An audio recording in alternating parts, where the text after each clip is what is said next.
British campaign in the Irrawaddy Valley, of which the capture of Mandalay was the culmination, has been conducted by General Slim's 14th Army with consistent brilliance.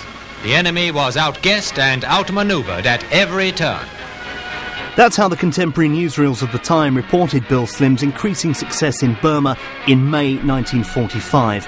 But coming just a few days after VE Day and the defeat of Germany, the public had had enough of war, leaving the 14th Army forever known as the Forgotten Army. And you could say Bill Slim is the forgotten World War II general. But not for Colonel Stuart Tootal.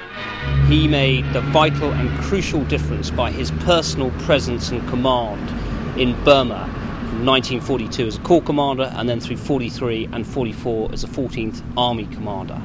And I think given the challenges he faced, he took over command of both a Corps and then an Army when they were essentially in defeat.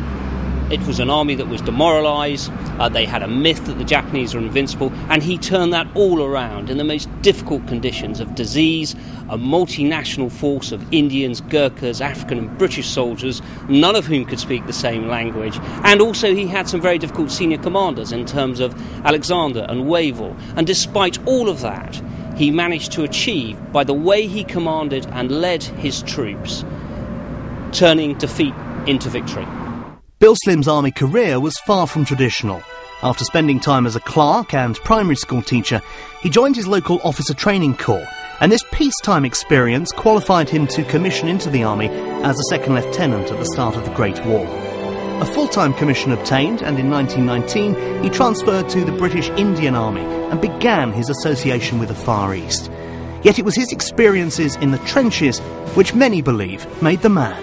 He had learnt a lot from personal experience. He'd been wounded twice as an officer in the First World War. He was wounded again as a general in 1941.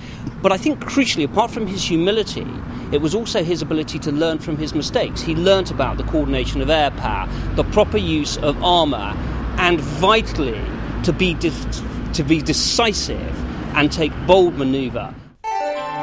As the world went to war for the second time, Slim served with distinction in the Sudan and Persia before in March 1942 joining the Burma campaign. He was to change the way Britain fought in the jungles of Asia, insisting on taking the fight to the enemy, being highly mobile and imbuing his soldiers with the knowledge that the Japanese found the jungle just as difficult as they did, the difference being they weren't afraid of it. His ability to inspire and support his troops led to the nickname Uncle Bill.